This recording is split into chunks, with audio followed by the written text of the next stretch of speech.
शत्रु बाधा मिटाने के लिए आज मैं आपको बता रही हूँ खाली घड़े घड़े का टोटका। वीडियो पूरा देखिएगा, बहुत काम का है। मैं हूँ डॉक्टर उमाश्री, आपका बहुत बहुत स्वागत करती हूँ। हमारी ज़िंदगी में हमारी खुशियों पर पानी फेरने वाले बहुत हैं दुनिया में, जिनका एक ही मकसद होता है कि हम किसी तरह से खुश न रह पाएँ। घर में कोई नई चीज़ आती है, घर में किसी की शादी तय होती है, उत्सव होता है, किसी का नौकरी में प्रमोशन होता है। घर के सभी सदस्य एक दूसरे से बहुत प्यार करते हैं, एक दूसरे की चिंता करते हैं। तो कुछ लोगों को ये बर्दाश्त नहीं होता।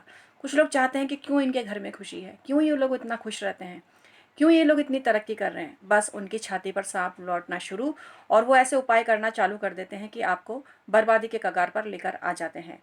आपको ऐसे किसी पर संशय है जिसकी वजह से अचानक आपके जीवन की गति में कोई कमी आ गई है, जीवन जिस तरह से खुशियों से चल रहा था वो अब रुक सा गया है।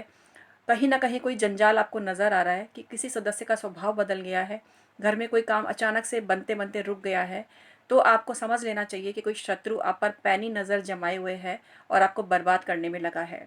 तो ऐसे शत्रु से छुटकारा पाने का मैं उपाय आज आपको बता रही हूँ। लेकिन इसमें ये ध्यान रखना है कि वो वाक़ई में शत्रु होना चाहिए जिसने आपका बुरा किया हो।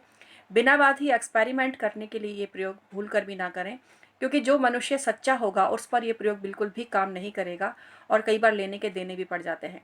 तो इसलिए ये प्रयोग बिल्कुल तभी अति आवश्यकता में करें कि आपका जीना किसी ने बहुत दूभर कर दिया है और आपको लग रहा है भैया अब तो बहुत हुआ, अब बर्दाश्त के बाहर है। तो तुरंत ये उपाय करिए और आप देखिएगा इसका चमत्कार।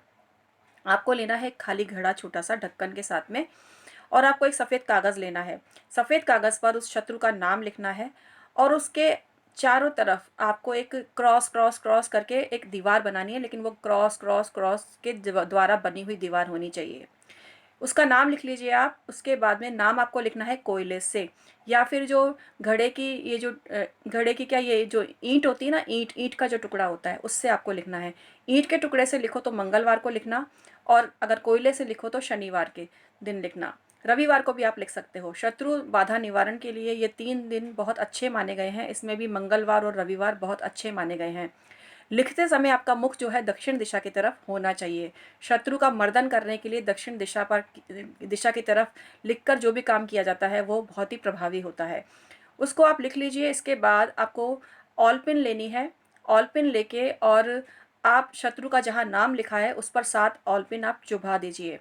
उसके बाद आप उस कागज़ को फ़ोल्ड करके और खाली घड़े में रख लीजिए, और खाली घड़े में रख के और या तो उसको आप किसी चौराहे पर रख दीजिए, ढक कर रख दीजिए और चौराहे पर रख कर आ जाइए।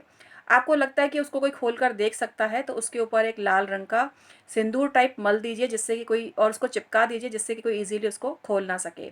उस घड़े को आप किसी चौराहे पर रख कर आ जाइए। आप चौराहे पर भी रख कर आ सकते हैं, नहीं तो किसी सुनसान जगह पर भी, अगर क्योंकि घर से निकलना पॉसिबल नहीं होगा आपका और घर पे भी नहीं रखना है इसको, तो ऐसी जगह पर रख कर आ जाइए जहाँ पर कोई ईज़िली उसको देख ना सके।